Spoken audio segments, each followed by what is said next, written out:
J'aimerais ce matin entrer dans le message de la parole de Dieu. Je fais partie de ces gens, de ces pasteurs qui croient que le mandat de Jésus-Christ n'est pas révoqué. Et que Jésus est toujours présent ce matin et aujourd'hui, dans cette salle, en ligne également pour ceux qui nous suivent. La parole de Dieu, l'œuvre de Dieu n'est pas terminée. Tout est accompli à la croix pour notre salut. Mais Dieu continue, à travers Jésus et à travers sa parole, de travailler. Le mandat de Jésus est le suivant. Il est toujours là pour libérer les captifs.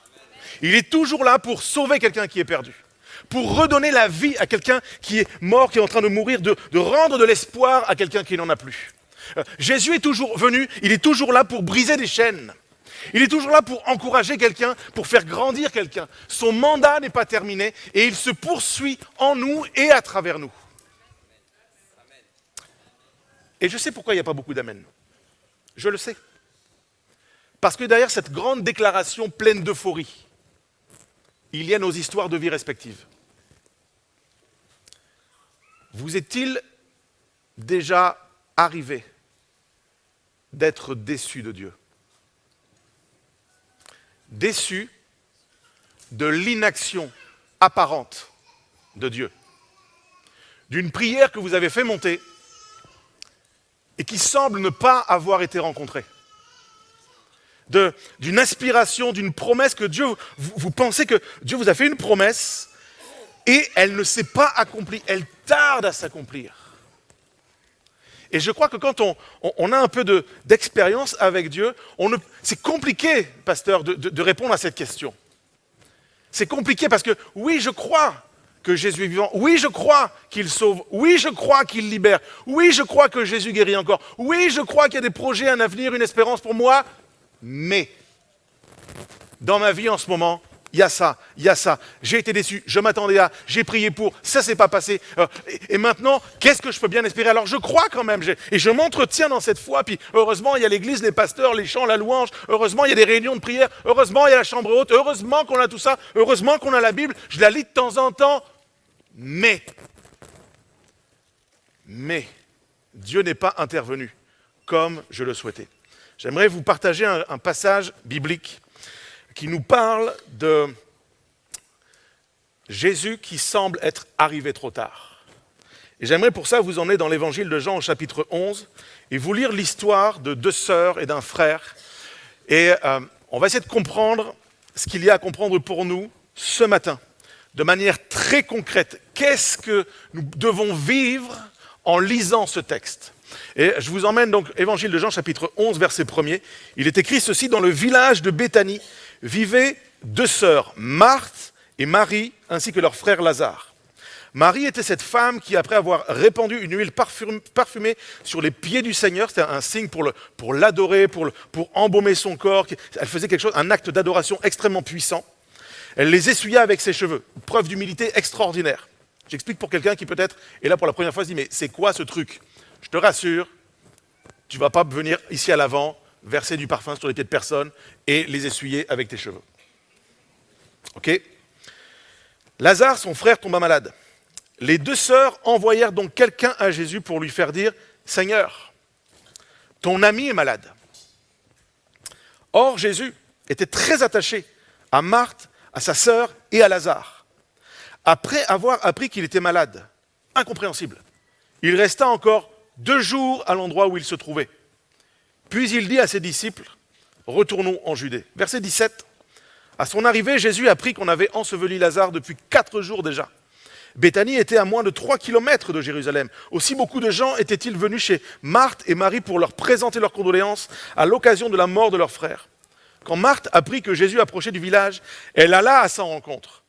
Marie resta à la maison. Marthe dit à Jésus, « Seigneur, si tu avais été ici, mon frère ne serait pas mort. Mais je sais que maintenant encore, tout ce que tu demanderas à Dieu, il te l'accordera. Ton frère reviendra à la vie, lui dit Jésus. Je sais bien, répondit Marie, qu'il reviendra à la vie au dernier jour, lors de la résurrection des morts. C'est notre foi, notre espérance, notre croyance à nous les chrétiens. Je suis la résurrection et la vie, lui dit Jésus. Celui qui place toute sa confiance en moi vivra, même s'il meurt. Et tout homme qui vit et croit en moi ne mourra jamais. Crois-tu cela? Oui, Seigneur, lui répondit-elle. je crois que tu es le Christ, le Fils de Dieu, celui qui devait venir dans le monde. Verset 32. Marie parvint à l'endroit où était Jésus. Dès qu'elle le vit, elle se jeta à ses pieds et lui dit, Seigneur, si tu avais été ici, mon frère ne serait pas mort. En la voyant pleurer, elle et ceux qui l'accompagnaient, Jésus fut profondément indigné et ému. Où l'avez-vous enterré demanda-t-il. Viens, Seigneur, lui répondirent-ils, tu verras. Jésus pleura. Alors tous dirent, voyez comme il l'aimait. Quelques-uns remarquaient, il a bien rendu la vue à l'aveugle. N'aurait-il pas pu empêcher que Lazare meure? Une fois de plus, Jésus fut profondément bouleversé. Il arriva au tombeau, c'était une grotte dont l'entrée était fermée par une pierre. Ôtez la pierre, enlevez la pierre, dit Jésus. Marthe, la sœur du mort, dit alors, Seigneur, il doit déjà sentir, ça fait 4 jours qu'il l'a. Jésus lui répondit, ne t'ai-je pas dit, si tu crois, tu verras la gloire de Dieu. On ôta donc la pierre. Alors Jésus, tournant son regard vers le ciel, dit, Père, tu as exaucé ma prière et je t'en remercie. Pour moi, je sais que tu m'exauces toujours. Mais si je parle ainsi, c'est pour que tous ceux qui m'entourent croient que c'est toi qui m'as envoyé. Cela dit, il cria d'une voix forte, Lazare, sors de là.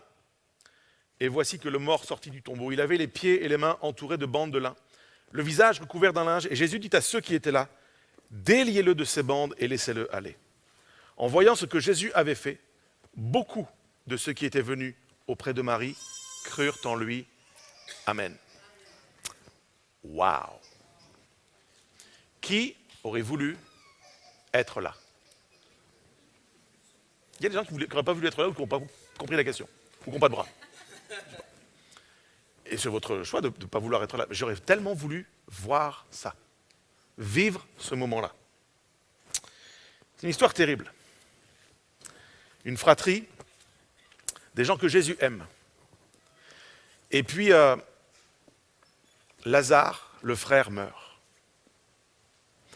Et il y a dans le cœur des gens qui aiment Jésus, Marthe et Marie, une incompréhension totale. La première pensée, si tu avais été ici. Je pense que, je ne sais pas si vous avez déjà prononcé ça ou si vous avez déjà pensé ça, si votre cœur a déjà réagi comme ça.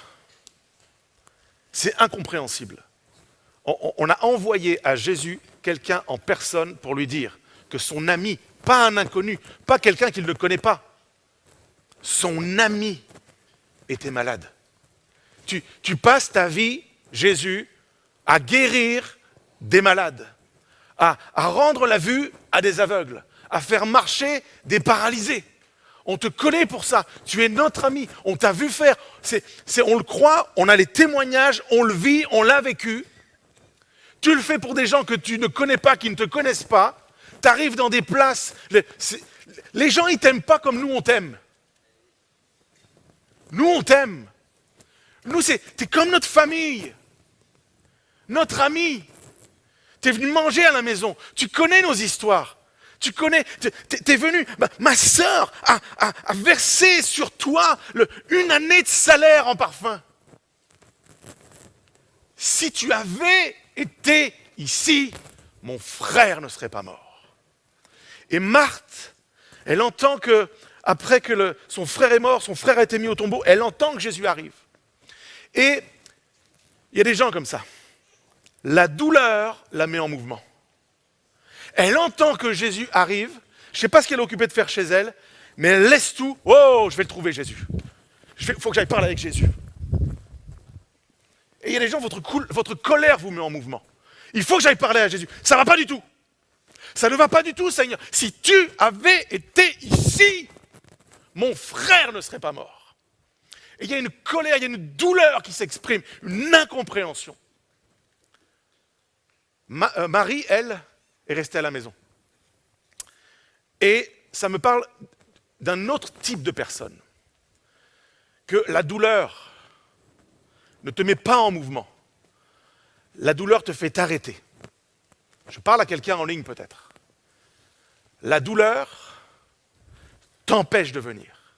La déception, la blessure, l'incompréhension te retient. Je ne peux plus aller à l'église. J'ai plus le goût d'y aller. J'ai trop été déçu, blessé, mes prières n'ont pas été exaucées, les autres, oui, pas les miennes. Et puis Jésus arrive quand même. Jésus nous rejoint ici, dans sa maison, mais Jésus nous rejoint aussi dans ta maison. Il rejoint les gens là où il veut les rejoindre, il n'y a pas de limite. Et Jésus vient, et ce que j'aime avec Jésus, et je trouve ça magnifique, je l'ai écrit en ces termes, c'est que Jésus accueille la douleur sans la critiquer. Tu as le droit de dire à Jésus que ça ne va pas. J'aimerais te libérer avec la culpabilité de pouvoir parler à Jésus et dire ça ne va pas. Tu as le droit de ne pas aller bien. Tu as le droit d'avoir mal.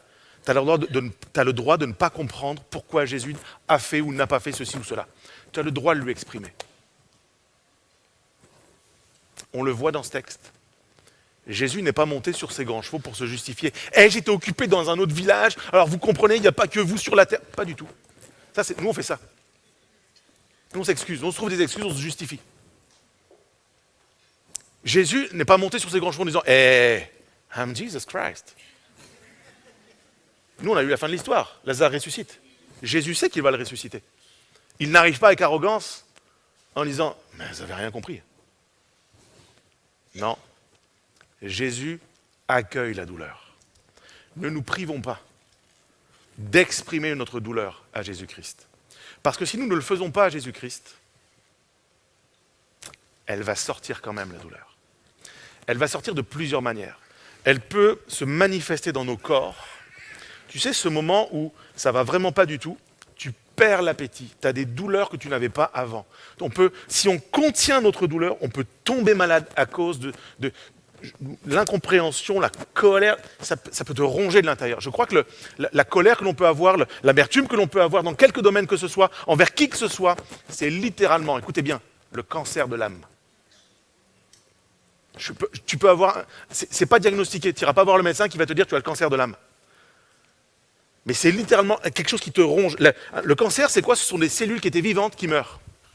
Et je crois que littéralement, on peut être des chrétiens qui vivons comme ça. Cancer de l'âme. J'avais la vie en moi, j'avais la foi en Dieu, j'étais zélé, j'étais passionné, je croyais que tout était possible, mais mes cellules de vie sont en train de mourir. J'ai le cancer de l'âme. Exprime à Jésus tes douleurs. Exprime à Jésus pourquoi c'est difficile. Que tu sois Marthe, en colère, et puis plein de mouvements, ou que tu sois comme Marie, dans la retenue à la maison, dans l'incapacité de bouger. Exprime à Jésus. Jésus accueille notre douleur sans critique. Ce texte est un véritable encouragement à être honnête envers Jésus, envers Dieu, même si ça fait mal. Je crois qu'il faut qu'on comprenne deux choses dans ce passage, c'est que notre peine, notre douleur rejoint le cœur de Jésus. Ça fait peut-être longtemps, mais crois-moi, fais l'effort de me croire ce matin. Jésus est concerné par ta douleur. Et deuxième chose qu'il nous faut comprendre grâce à ce texte, c'est que ce n'est jamais trop tard, même quand c'est trop tard. Avec Jésus, ce n'est jamais trop tard, même quand c'est trop tard. Même quand c'est fini avec Jésus, la table peut se retourner. Mais pour ça, deuxième pensée, il faut oser lui dire ce qui est mort. Marthe va vers Jésus, elle exprime la souffrance, et elle lui dit « Mon frère est mort ». C'est objectif. Elle ne surjoue pas, elle ne sous-évalue pas la situation. Mon frère est mort. La question que je me suis posée en méditant sur ce texte, sommes-nous capables de dire à Jésus ce qui est mort? Ce qui est fou, c'est que dans notre langage courant, dans plein de domaines, on emploie ce mot à tort et à travers. On n'aura pas notre train, c'est mort. On est en retard, c'est mort. Je vais rater mon rendez-vous, c'est mort. Là, la situation avec lui, c'est mort. On l'emploie à tort et à travers. Mais on n'arrive pas à dire à Jésus ce qui est mort. Tu peux parler à Jésus et lui dire ce qui est mort. Tu peux peut-être lui dire, mon couple, il est mort, il est sur le bord de mourir là en ce moment. Avec ce qu'on est en train de vivre, notre union, notre mariage est en train de mourir. C'est mort, Seigneur Jésus. Peut-être que tu peux dire que la relation avec ton fils, ta fille, qui fait n'importe quoi, qui est pris dans toutes sortes de dingueries, que tu ne comprends pas, que tu ne sais plus quoi dire, tu ne sais plus quoi faire, il n'y a plus de communication. C'est mort, Seigneur. C'est mort avec l'enfant que tu m'as confié. C'est mort son avenir. C'est mort, il a fait de mauvais choix. C'est mort sa sainteté, c'est mort sa foi, c'est mort. Est-ce qu'on peut dire à Jésus, c'est mort? Oui. Jésus peut l'entendre. Qu'est-ce qui est mort chez toi? Qu'est-ce qui est mort? Jésus n'est pas insensible. Et il faut que l'on fasse nôtre la parole de Dieu. Psaume 34, verset 19, l'Éternel est près de ceux qui ont le cœur brisé et il sauve ceux qui ont l'esprit dans l'abattement. Il est tout proche. Oui, mais il n'est pas intervenu, mais il est tout proche. Son silence ne signifie pas son absence. Retiens ça. Ose lui dire ce qui est mort. Il y a un temps où Jésus va parler, mais il y a un temps d'abord où Marthe et Marie vont parler. Et nous, on voudrait que Jésus parle, mais on ne lui a pas parlé. Parle, dis, ose dire à Jésus ce qui est mort. Je me souviens de cette dame à l'église Providence à Toulon. Elle vient me voir, le jeudi matin, on a une réunion de prière, et c'est principalement, à cause de l'heure et du format, des personnes qui sont en retraite, qui viennent à cette réunion de prière. Et il y a une dame, c'est une mamie de l'église, une mamie super gentille, vraiment, elle est gentille, elle est encourageante, elle est bénissante, mais elle apprend qu'elle a un cancer. Elle reçoit un diagnostic, elle a un cancer au niveau de ses poumons. Et pour elle, c'est une catastrophe parce que, c'est fou, elle vient de me le dire comme ça, elle me dit, pasteur, je ne comprends pas, je comprends pas pourquoi Dieu il permet ça. Je dis, mais qu'est-ce qui t'arrive? Elle me montre son papier, elle fait les examens. J'ai un cancer des poumons, j'ai jamais fumé, j'ai une bonne hygiène de vie, mais le problème, c'est que j'habite à tel étage, je crois que c'est au 3e étage, il n'y a pas d'ascenseur, je ne vais plus pouvoir vivre chez moi.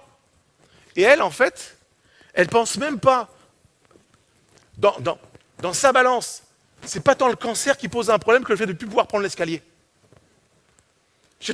Tout de suite, je vais devoir déménager, je ne comprends pas, j'aime tellement cet appart, ma vie est dedans, Dieu ne peut pas me faire ça. On va oser lui dire ce qui est mort.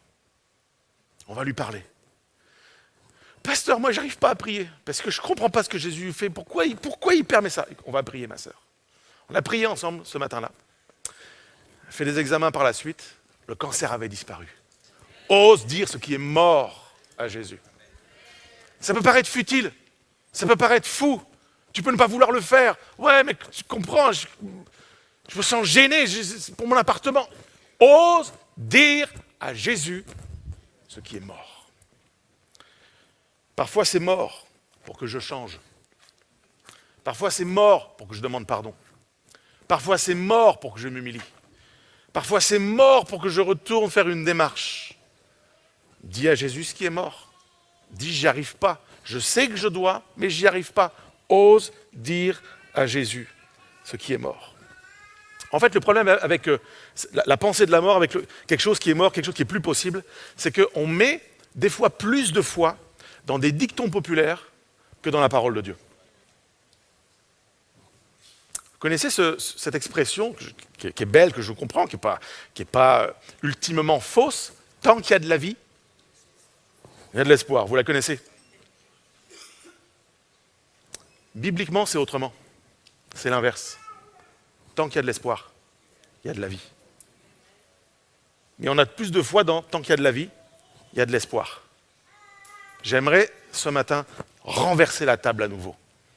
Tant qu'il y a de l'espoir, il y a de la vie. Avant de retrouver la vie, il faut que tu retrouves l'espoir.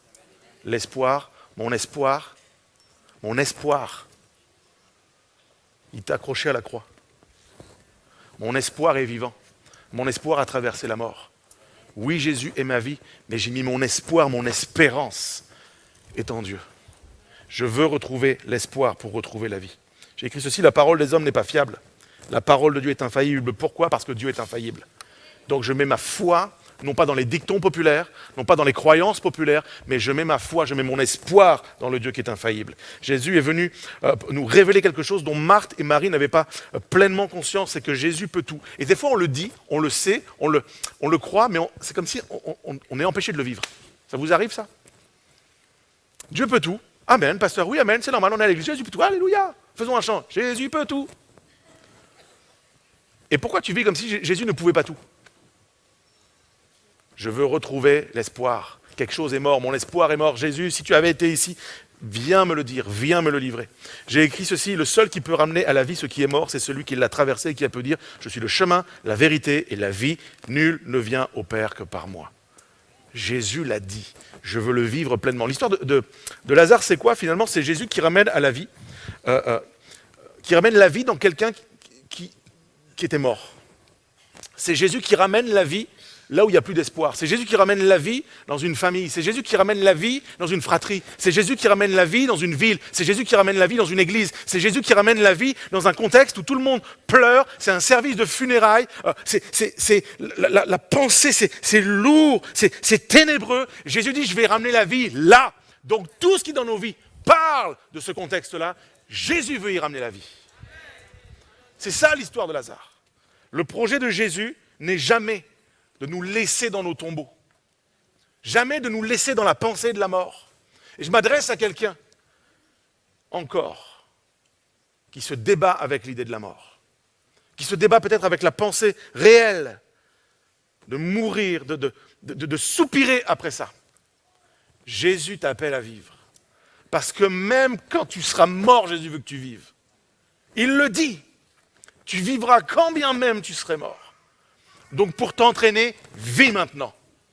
Et ne reste pas prisonnier de l'idée de la mort. Ne reste pas dans le tombeau. Et pour ça, troisièmement, Jésus va faire un appel fou. Ôtez la pierre. Enlevez la pierre. Roulez la pierre. Et ce qui est magnifique, c'est que Jésus ne le demande pas à Marthe et Marie. Et n'y voyez là aucune forme de « les femmes ne sont pas capables de rouler des pierres ». Rien à voir. Jésus respecte la douleur. Et quand tu es pris par la douleur, il y a peut-être des forces qui te manquent. Et c'est OK. Et c'est là où l'Église prend tout son sens. C'est pour ça qu'on ne vit pas notre foi tout seul à la maison. C'est pour ça qu'on ne vit pas notre foi tout seul dans notre coin parce qu'on est fâché avec les autres. C'est pour cette raison-là qu'on vit l'Église. Parce que l'Église, entre guillemets, elle est là. Les gens sont venus partager la souffrance. Les gens sont venus entourer, le village n'est pas très loin. Les gens sont là pour partager parce que Marthe, Marie, Lazare sont connus, ils sont aimés, ils sont appréciés. Ce sont des gens qu'on les connaît, c'est des visages, c'est des familles, c'est des situations, on les connaît. Et peut-être nous, on ne connaît pas Marthe, Marie et Lazare, mais vous vous connaissez les uns les autres. Il y a des visages que vous repérez. Vous avez déjà mangé ensemble, vous avez fait des agapes ensemble, vous avez prié ensemble. Et quand un drame se passe, on se rassemble, on est concerné par les autres. Mais Jésus amène le niveau, il monte la barre encore un peu plus. Il va dire à ceux qui sont là, il ne fait pas venir des intérimaires de je ne sais pas où, pas un nouveau prophète de là-bas très loin, pas un pasteur mieux de 800 kilomètres. Il compte sur ceux qui sont là. Et Jésus compte sur ceux qui sont là. Ce matin, devant moi, j'ai deux catégories de personnes. Il y a les Marthe-Marie et il y a ceux qui sont les témoins de ce que vivent les Marthe-Marie. Et Jésus dit à ceux qui ne sont pas pris dans l'épreuve, et j'aime à croire qu'ils sont plus nombreux que ceux qui sont pris dans l'épreuve, il dit à tous ceux qui vont bien, ôte la pierre. Ah non, pasteur, moi je ne me sens pas concerné par l'affaire. Comprenons ceci, c'est hyper choquant. Vous réalisez ce qu'il leur demande de faire? Est-ce que vous réalisez que des gens sont en train de pleurer? Ça fait 4 jours qu'on a mis un corps dans un tombeau. Et là, il y a un type qui passe et qui dit « ôte la pierre ». Ça va? Vous êtes à l'aise avec le projet? Imagine quelque chose se passe comme ça aujourd'hui, dans notre génération. Tu sais comment ça se passerait? Il y aurait des gens qui filmeraient. On va faire un selfie avec Lazare. D'autres utiliseraient le même appareil. Voilà les chrétiens, désormais, voilà ce qu'ils font. C'est vraiment scandaleux. Il faut vraiment que France 2 s'en empare et fasse un reportage. Il y en a qui diraient, oh, si l'église, c'est plus ce que c'était. Moi, c'est bon, ciao, je m'en vais parce que franchement, les églises comme ça. Et il y en a qui seraient hébétés. Ôte la pierre. Qu'est-ce que ça veut dire pour nous en 2026? Qu'est-ce que Jésus veut nous dire à nous en 2026? Que personne à la fin de ce culte aille au cimetière de Lons, de Pau, pour commencer, parce que là, vous allez avoir la police. Et ce sera bien fait. Jésus veut nous dire la chose suivante. Regarde dans quel tombeau certains ont été mis. Regarde dans quel état d'esprit certains sont peut-être ce matin. Dans quel état de souffrance certains sont à cause de telle ou telle situation.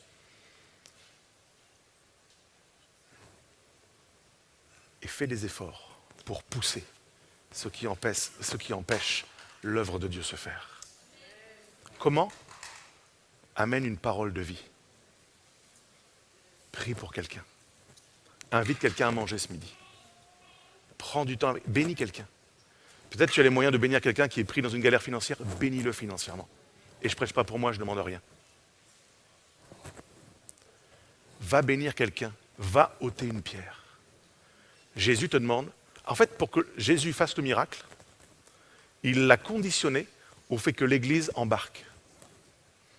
Parce que là, on n'est pas sur le bord du chemin où on ne connaît pas Jésus, etc. Là, on connaît Jésus dans son texte. Là, on sait qui est Jésus.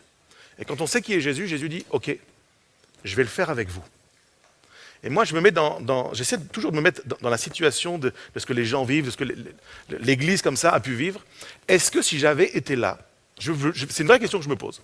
Si j'avais été là et si Jésus avait dit ôtez la pierre, est-ce que j'aurais fait partie de ceux qui roulent la pierre ou est-ce que j'aurais fait partie de ceux qui regardent les autres rouler la pierre? Parce que je ne peux pas le prouver. Je le saurai dans le ciel. J'ai dit hier, j'irai prendre un café avec plein de gens, je vais prendre un café dans le ciel avec les gens qui étaient là-bas. Mais je mets un billet sur le fait que tout le monde n'est pas allé rouler la pierre. Parce que quand Jésus demande quelque chose de surprenant, quelque chose de déstabilisant, quelque chose qui coûte à ma vie, qui demande de faire un pas de foi, un pas compliqué, il y a beaucoup plus de gens qui regardent les autres faire en se disant, ils vont le faire. Si. Moi, je suis trop vieux pour ces choses. Moi, je suis trop jeune pour ces choses. Moi, je suis trop spirituel pour ces choses. Moi, je suis pas assez spirituel pour ces choses. Il y a toujours quelqu'un d'autre qui va le faire à ma place.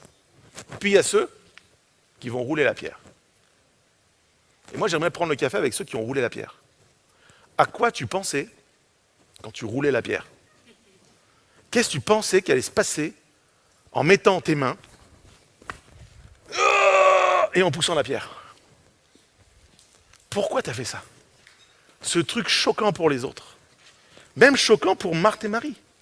Elle le dit, Marthe. Mon frère est là depuis 4 jours. Il sent déjà. Ça sent mauvais. Et il y a certainement des situations où tu n'as pas envie de rouler la pierre parce que ça sent mauvais. Ça sent déjà. Ça fait longtemps que ça pourrit à l'intérieur. Et des fois, on aurait le goût, comme Marthe, qui a la foi, qui aime Jésus, qui est amie avec Jésus, qui croit, elle le confesse de sa bouche, tu es le Christ, celui qui devait venir. Sa doctrine est juste. Et tu peux avoir une doctrine qui est juste. Mais ça sent tellement mauvais. Laisse. Je vais finir de pleurer. Je vais finir de me plaindre. Je vais faire mon deuil. Je vais me lamenter. Mais ça sent trop mauvais. Et Jésus dit, je m'en fous que ça sent mauvais. Ôte la pierre. On va régler ce qui sent mauvais. J'aimerais inviter quelqu'un à prendre toutes les situations de sa vie qui sentent mauvais et dire, ok Jésus, je vais arrêter de ne pas rouler la pierre. Il ne faut pas que je manque l'occasion que Jésus règle le dossier qui sent mauvais. Quel que soit le dossier qui sent mauvais. J'aimerais dire à quelqu'un ici qui peut-être passe par ce temps d'épreuve, cette difficulté, qui hésite, qui ne sait pas s'il peut, parce que est-ce que ma vie, ce sera toujours l'épreuve? Est-ce que ma vie, ce sera toujours compliqué? Est-ce que ma vie, ce sera toujours le tombeau? Est-ce que ma vie sentira toujours mauvais? Je l'ai écrit en ces termes, l'épreuve est une saison et pas une destination. Ton épreuve passera. Mais ôte la pierre. Ou permets que quelqu'un ôte la pierre. C'est la base. Jésus est suffisant. Dans tes situations, Jésus ne connaît pas nos limites. Ça vaut la peine. Ça vaut la peine de s'attendre à ce qu'il se passe quelque chose quand on ôte la pierre. C'est quoi ôter la pierre? En fait, on ôte la pierre pour ouvrir le chemin, pour réouvrir une brèche, pour que la mort soit rencontrée par la vie. C'est ça, ôter la pierre. C'est, je sors de la résignation, je sors de la fatalité, je sors de « ça ne peut pas changer », je réouvre une porte et je dis « Jésus, go, chiche !» Je le crois. Et je le fais pourquoi? Parce que Jésus murmure à qui veut l'entendre ce matin. Ôte la pierre. Non, je veux d'abord que tu le ressuscites. Ôte la pierre. En fait, je crois ceci, et je l'ai écrit comme ça, nous devons faire ce que nous pouvons faire. Vous savez, je sais que nous sommes appelés même à ressusciter les morts. Et je vous le dis bien humblement, moi je ne suis pas un pasteur de Pau, moi je suis un pasteur de Toulon, et à Toulon, les pasteurs, on n'arrive pas à ressusciter les morts. On n'a pas la foi, on n'a pas suffisamment de foi, je ne sais pas comment c'est ici, mais je n'ai jamais ressuscité de mort. Je ne sais pas si un jour Dieu me permettra ces choses. Je sais que pour l'instant, jusqu'à aujourd'hui, je m'appelle Jérémy, j'ai 46 ans, ça fait 25 ans que je suis dans le ministère, jusqu'à aujourd'hui, je n'ai pas ressuscité de mort. Je sens votre déception. Mais j'ai roulé des pierres. Donc je ne vais pas me lamenter de ce que je ne peux pas faire. Je vais faire ce que je peux faire. Et bien souvent, on est pris avec l'idée que moi, je ne peux pas, j'y arriverai pas, j'ai pas la foi, j'ai pas assez, j'ai pas ci. Tu peux rouler des pierres. Tu ne peux pas ressusciter des morts, Jésus va s'en charger. Ôte la pierre. Roule les pierres. Ne reste pas dans la fatalité. L'Église, ce sont des gens à minima, en attendant qu'on ressuscite des morts. Et vraiment, je suis OK sur le projet. Mais en attendant que ça se passe, je peux rouler les pierres. Ça, c'est quelque chose qui est dans mes capacités. Je peux rouler des pierres. Je peux mettre mes forces pour libérer le chemin, pour que les gens aient accès à Jésus, pour que l'espoir revienne, pour qu'une parole de foi revienne, pour faire en sorte que Jésus puisse rencontrer un Lazare, puisse rencontrer quelqu'un qui est pris dans un tombeau. C'est pourquoi, quatrièmement, et dernièrement, sors, Jésus t'appelle. J'aimerais qu'on puisse juste imaginer la scène, à quoi tu t'attends quand Jésus prononce la pierre est roulée, on a fait ce qu'on pouvait, mais il ne s'est rien passé. Et des fois, on est dans ce fameux moment de flottement. Ok, pasteur, je suis là, j'ai pleuré, mais j'ai entendu Jésus. Ok, je roule la pierre. Et maintenant,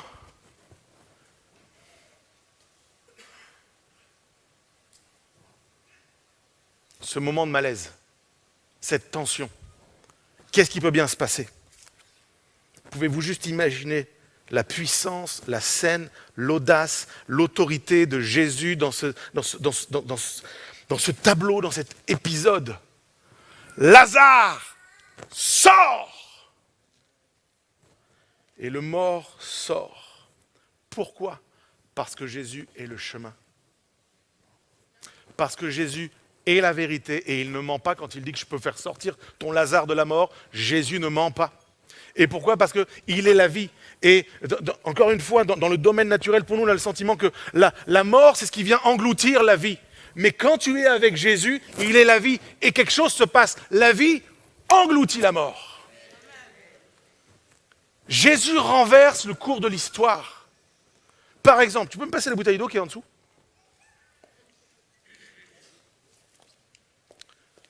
Ça, c'est une eau de source. Elle est pure.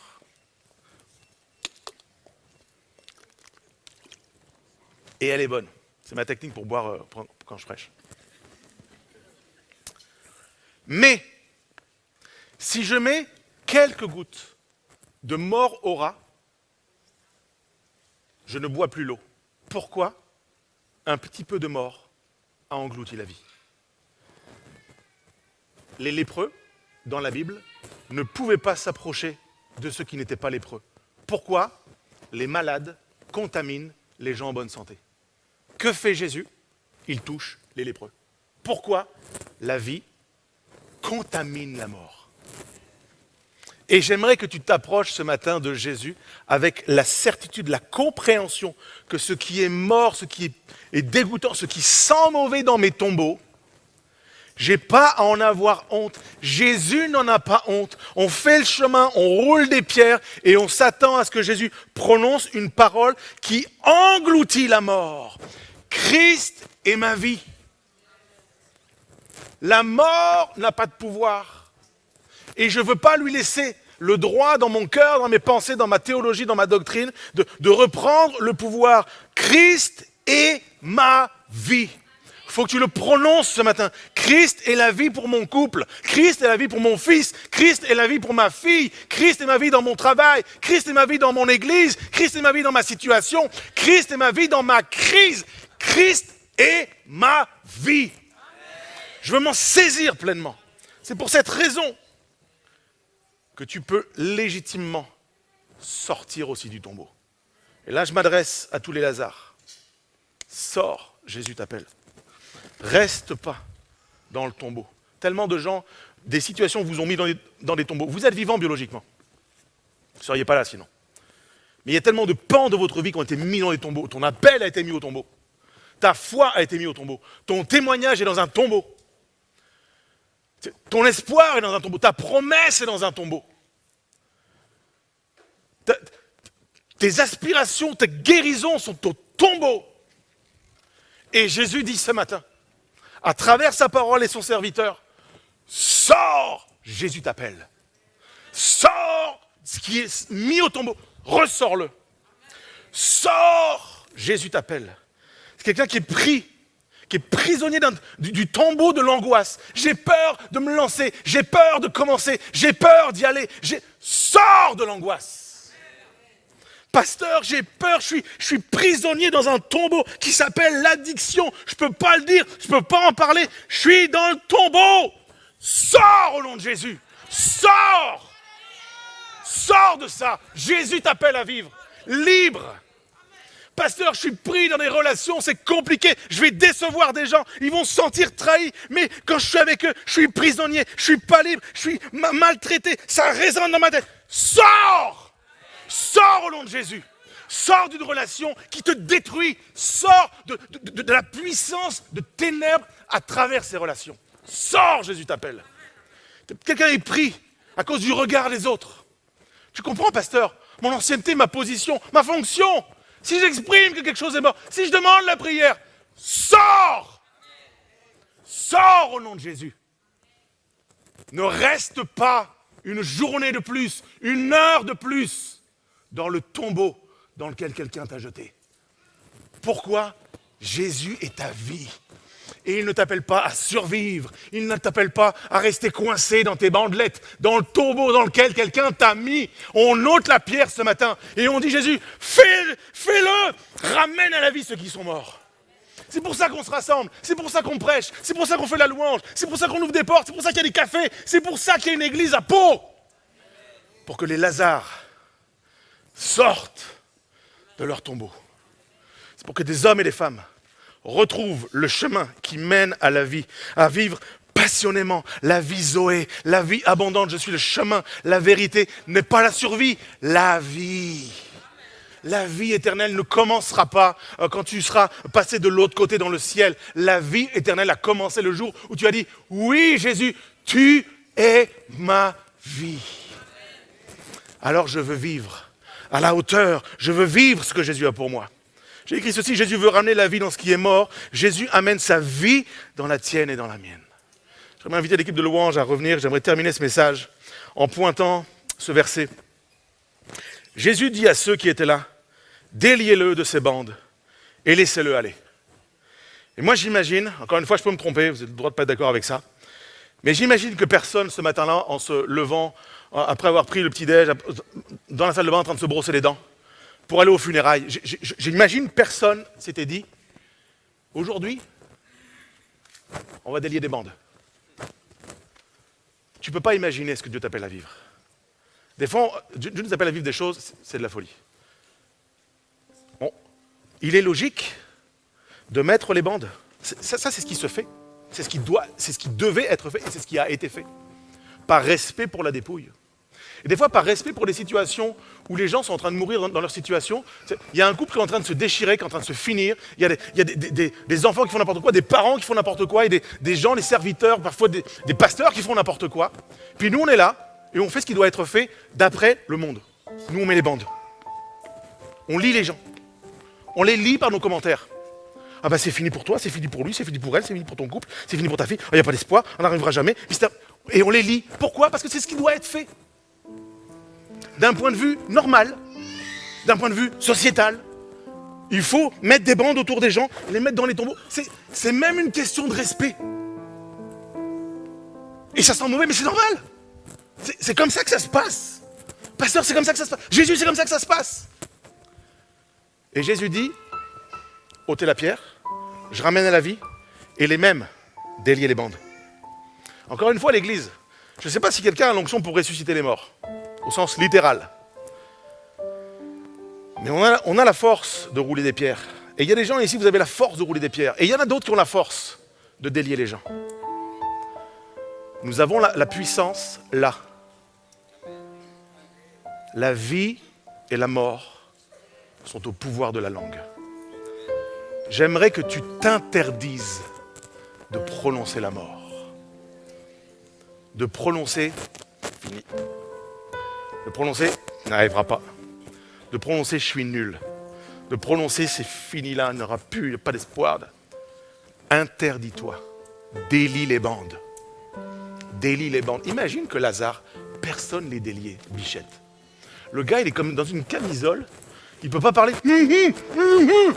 Et il y a des fois des gens, des situations, c'est ça qui se passe. Ils te font peur, ils sont comme liés, ils ne parlent pas vraiment, tu comprends pas ce qu'ils disent. Enlève les bandes, il va te dire que Jésus l'a ressuscité. Tu vas entendre les témoignages après avoir délié les bandes. Attends pas d'entendre le témoignage pour commencer à les délier. Ça ne marchera pas. On enlève les bandes, on enlève les commentaires négatifs, on enlève les flèches qui ont été plantées dans des gens, on enlève les paroles de mort qui ont été semées et on amène la vie, on prononce la vie.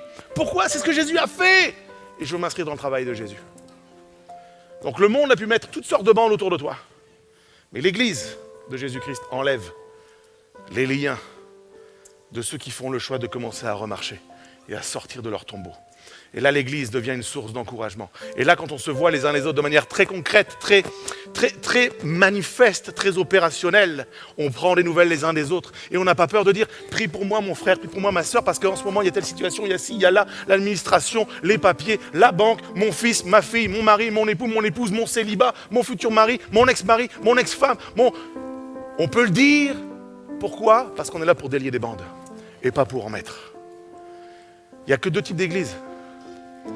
Il y a ceux qui font les services de funérailles, on met les bandes autour des gens, on roule les pierres. Et puis il y a ceux qui roulent les pierres et qui enlèvent les bandes. Quelle est l'église à laquelle vous appartenez?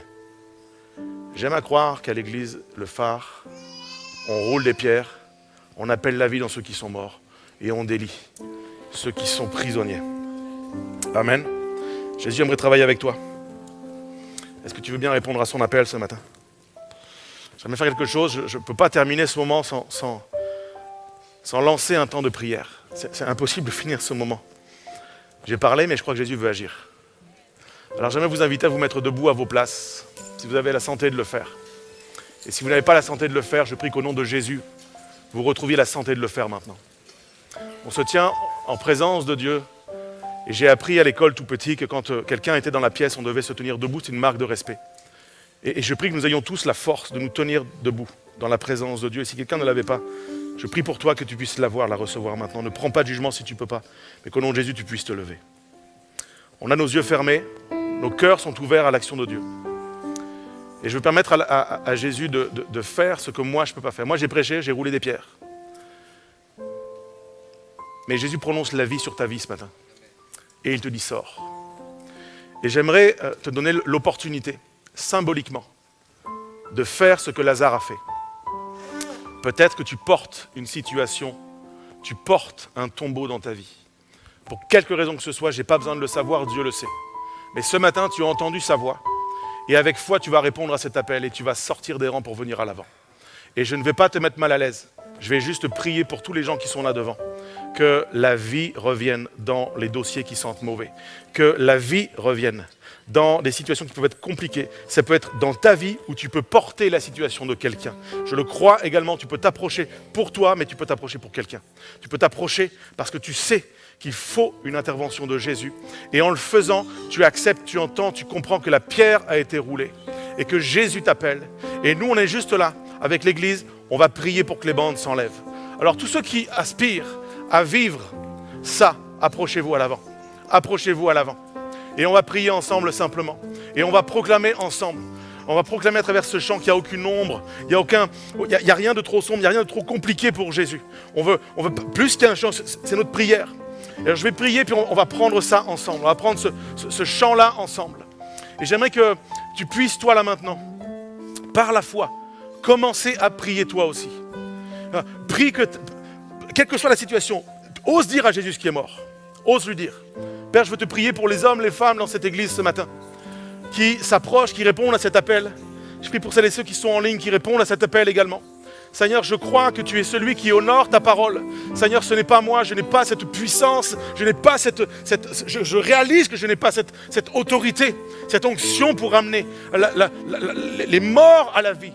Mais je m'appuie sur celui qui a l'autorité pour ramener la vie dans ce qui est mort. Et je veux prononcer dans le nom de Jésus la vie sur mes frères et sur mes sœurs, quelle que soit leur histoire, leur situation, leurs défis, quel que soit le tombeau dans lequel une portion de leur vie, de leur famille est retenue prisonnier et prisonnière. Je prie qu'au nom de Jésus, la vie revienne, l'espoir revient, la foi que Jésus prend le dossier à cœur, la foi que tu libères les captifs, la foi qu'un malade ce matin est guéri, la foi qu'un couple va prendre le chemin de la restauration, la foi que quelqu'un qui est pris d'une addiction brise la chaîne ce matin au nom de Jésus, la foi que quelqu'un qui est pris dans un mauvais raisonnement, une mauvaise situation, trouve le chemin de la sortie. Tu es le chemin, Jésus, tu es la vérité et tu es la vie. Viens bénir mes frères, viens bénir mes sœurs ce matin, que l'Église qui est avec moi puisse prier maintenant. Tous ceux qui sont restés à l'arrière, s'il vous plaît, tendez vos mains. C'est pas magique, c'est pas mystique. Priez avec moi, manifestez quelque chose et priez pour celles et ceux qui sont à l'avant. Ensemble, on roule les pierres. Ensemble, on enlève des bandes. Ensemble, on fait confiance au Seigneur. Ensemble, nous prions. Ensemble, l'Église se tient. Et ensemble, l'Église vit le miracle. Oh Père, nous te prions ce matin. Accomplis ta volonté et exerce ta puissance. Saint-Esprit, nous croyons à l'efficacité de ton ministère au milieu de nous ce matin et en nous. Père, manifeste ta gloire, nous te le demandons dans le nom de Jésus-Christ de Nazareth. Alléluia, alléluia Jésus. Oh Seigneur Jésus, tu fais ton œuvre. Aucune ombre n'est trop sombre, ni mont trop élevé. Est-ce qu'on peut le chanter ensemble, dans la foi, comme une prière? Alléluia.